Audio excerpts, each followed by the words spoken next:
Okay, so 5.3, we're going to talk about solving polynomial equations. So the steps to doing this is the first one, the easiest one, is solve by factoring if possible. So just like you would for a quadratic or whatever, try to solve by factoring. That's the easiest way.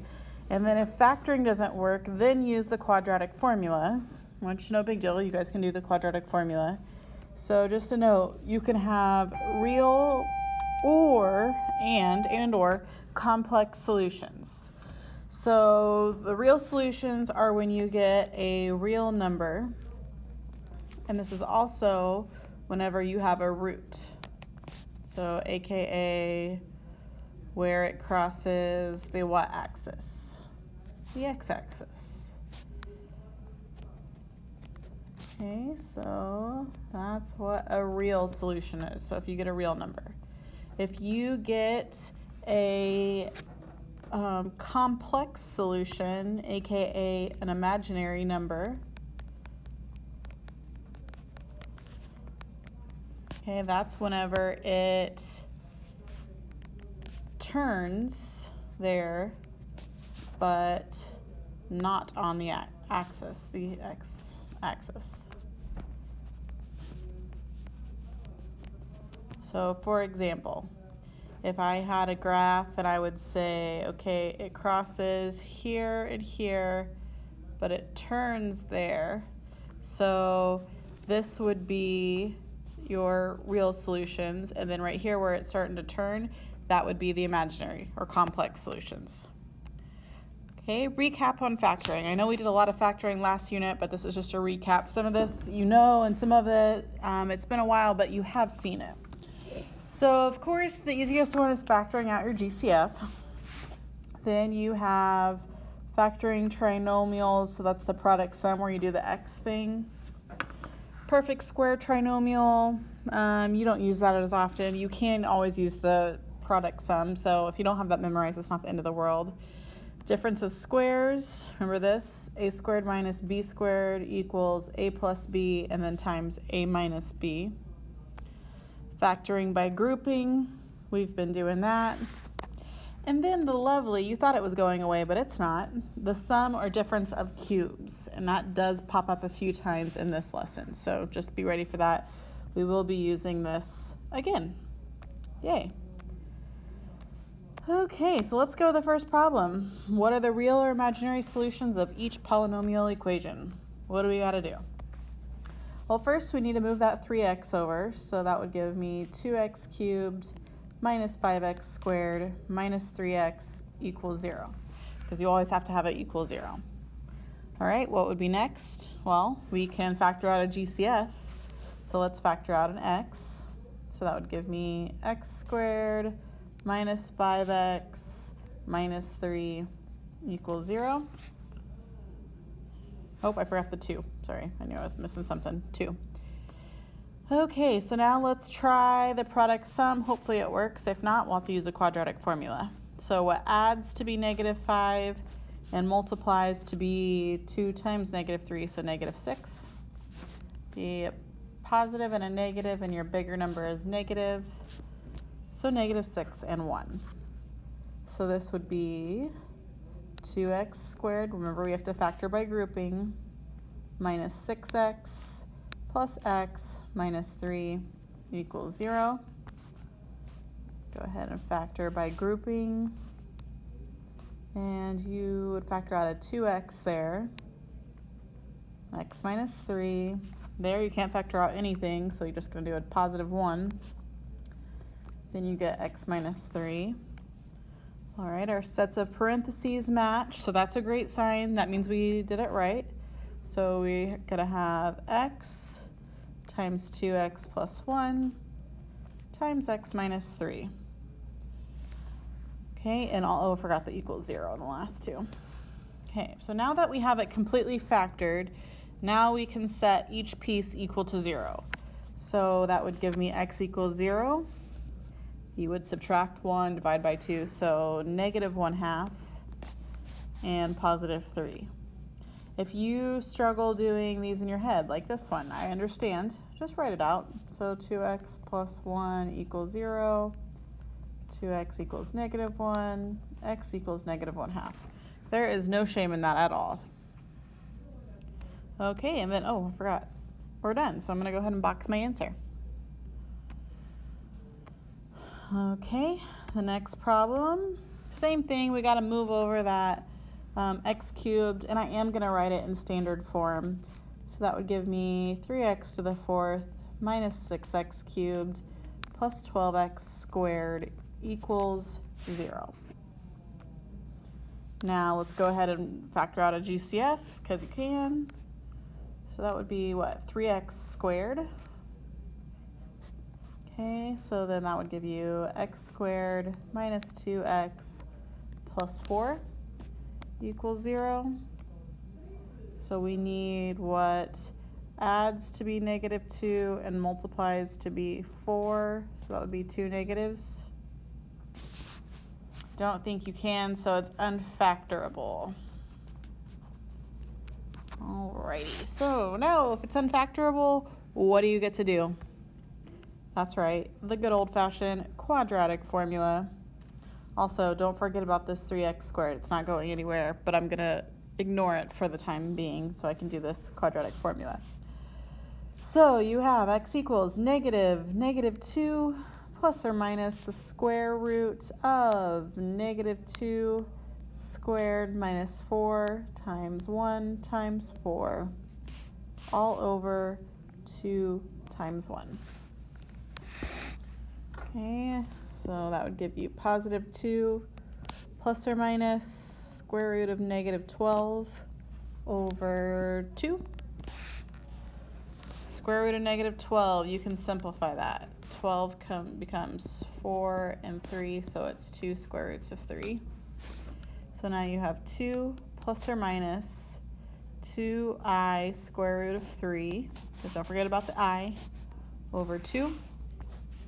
And then what happens? This cancels, and this cancels.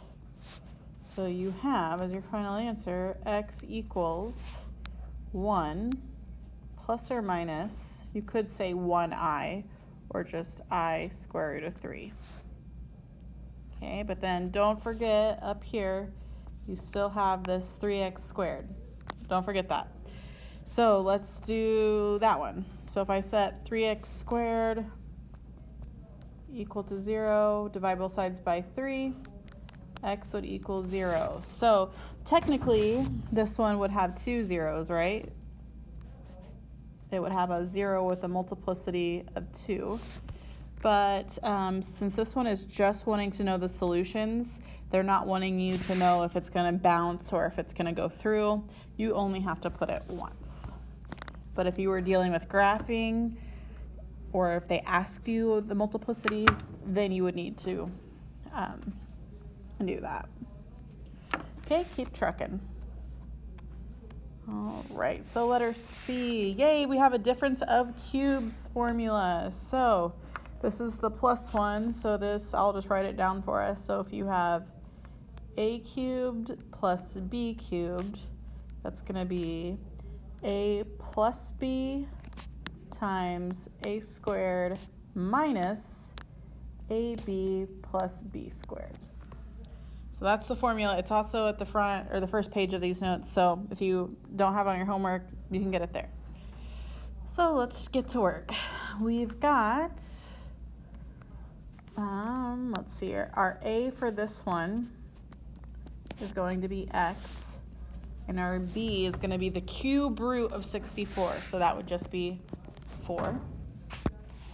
All right, back to this. So you have x plus 4 times x squared minus a times b, so 4x, plus your b squared, which is 16. Okay, is it completely factored? No, we still need to factor this piece right here. So what adds to be -4 and multiplies to be 16? That's 2 negatives. Guess what? It is unfactorable. Okay, so no big deal. We'll use the quadratic formula, don't complain. So we have to do x equals -4 plus or minus the square root of -4 squared minus 4 times 1 times 16 all over 2 times 1. Okay, when you put this in your calculator, you get 4 plus or minus. This turns out to be the square root of -48 all over 2. So, so we've got the square root of -48. Well, 48 is 16 and 3, so 4 square roots of 3. So this becomes 4, actually right over here, 4 plus or minus 4i, don't forget the I, it does matter, square root of 3 all over 2. Simplify to 2, so you have x equals 2 plus or minus 2i square roots of 3, but wait, there's more. Don't forget about this up here. That's very easy to do. So if you set that piece equal to 0, then you would have -4. So there are your 3 solutions. Let's talk about this graph, why I said the I matters. Because if you forgot the I, you would not have an imaginary or a complex solution. So on the graph, this would be where it turns. So it's going to turn twice. And then it's going to come through the graph, or it's going to have a root 1 time at -4. So, just to give you a heads up, that's why I said the I matters, because it does. Alrighty, another one. This is kind of the same formula, but just a smidge different. So this formula is a cubed minus b cubed is equal to a minus b times a squared plus ab plus b squared. So this, your a for this time would be 5x, and your b will be 3. So I'm going to have 5x minus 3 times 5x squared. Think about it. 25x squared plus a times b, so that would be 5x times 3 would be 15x. Plus your b squared, which is 3 squared, so 9. All right, is it factored? It's not factorable, I'll just save it so we don't have to even write that down. It is unfactorable, so we get to use the good old-fashioned quadratic formula. This is the last one on these notes, just to give you a heads up that you have to do this. So you have x equals -15 plus or minus the square root of 15 squared minus 4 times 25 times 9 all over 2 times 25. Wow. Okay. So I have worked this problem out ahead of time, so I'm going to kind of speed it up for us a little bit. This becomes -675 over 50. And so we need to break up the square root of 675. Fun fact, that breaks up into 225, which you probably didn't know, but that is a perfect square. It's 15. So this becomes 15 square roots of 3. Don't forget your I, because this is negative. Sorry, I didn't mean to sound so aggressive. So this would be -15 plus or minus 15i square root of 3 over 50. Now you can, of course, simplify, so we have to do that. If you can, you need to. We can divide all of them by 5, so that becomes -3, 3, and 10. So your answer is x equals, and you need to break it apart, remember that rule. So -3/10 plus or minus, there's a few different ways you can write this. I'm just going to write it all 3i square roots of 3 over 10. And so there's one answer, but we're of course not going to forget about this one. So if you set that equal to 0, you would add 3, then divide by 5. So your answer would be positive 3/5. Okay, so now let's keep going to letter E. So this one is where you get to do some witchcraft, as I like to call it. It's fun. This stuff is fun to me because you get to see it later on. It's solving by substitution. It's really cool. So we have x to the 4th minus 3x squared minus 4 equals 0. So let's think of, before I get into my witchcraft, if you can factor it. There's no GCF to factor out. Okay. You can't do the product sum, the x thing, because we have x cubed, or x to the 4th and then x squared. So it has to be a second degree polynomial or trinomial in order to do the x thing. So that won't work. So what are we going to do? Well, let me tell you. We're going to use substitution, and we are going to say, let the variable a equal x squared. So I'm going to substitute an a in every time there's an x squared. So if this is x to the 4th, that would be the same thing. If I was substituting, that would be a squared, right? Because a times a would be x squared times x squared, which is x to the 4th. That's where I'm getting that. Okay, stick with me. I know this is weird. All right, and then this would just be 3a, because a is x squared. And then this doesn't change, it's a constant. All right, now let's try to factor. So what adds to be -3 and multiplies to be -4? So positive and a negative, and your bigger number is negative. Be -4 and +1, right? All right, so now, do I need to factor by grouping? No, because there's no number in front of that a squared, so I can just stick it in parentheses. Nice. So this would be a minus 4 times a plus 1 equals 0. Okay, so now this is where we're going to substitute x squared back in. So that would be x squared minus 4 times x squared plus 1 equals 0. Okay, so now let's go ahead and solve it. On this one, I could work it out. Let's just write it down. It won't hurt us. So we've got x squared minus 4 equals 0, and x squared plus 1 equals 0. So I'm going to add 4 to both sides. X squared equals 4. So x would equal plus or minus 2, because you would take the square root. All right, so now x squared would be -1. What happens when you take the square root of -1? You get I, and it is plus or minus I. So now we have our answers. X equals plus or minus 2 and plus or minus I. We did it. Okay, last one of these, and we're going to have to use substitution again. So we have x to the 4th minus 10x squared plus 9 equals 0. Let's let a equal x squared. So that would be a squared minus 10a plus 9 equals 0.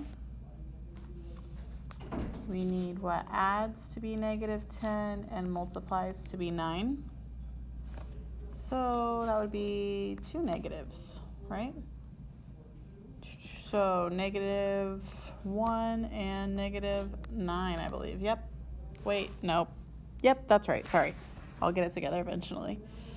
Okay, we do not have to factor by grouping. Sweet. So this would be a minus 1 times a minus 9 equals 0. Substitute that x squared back in now. So x squared minus 1 times x squared minus 9. Now, if we set each piece of equal to 0, you would get the square root of 1, which was plus or minus 1. and then the square root of 9, which is plus or minus 3. All right, on these next few, we need to solve each equation by graphing. So what you're going to do is you're going to plug this into your calculator or Desmos app on your iPad and figure out where it crosses the x-axis. So on Desmos, I did learn this. You need to put it, if you put it in this form right here, it will graph it. But if you try to click on the roots or where it crosses, it won't let you see what it is unless you move that -10 over. I don't know why I switched colors midway, that's okay. So you need to type this in your Desmos app. Okay, so I have went ahead and graphed all 3 of these.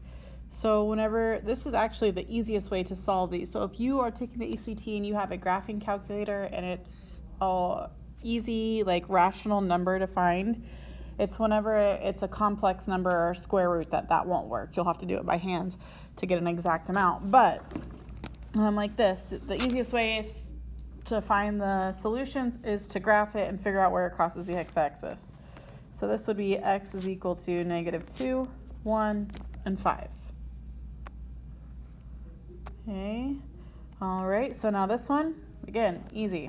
X is equal to 1 and 7. And then, oh, sorry, I'm not even showing the real problem. Okay, this one, whenever you graph it, you would have x is equal to -1/2, 0, and 1 1/2. You know me, I'm going to use fractions. All right, so that is all I have for this lesson. So I hope you enjoyed watching. Have a great rest of your day.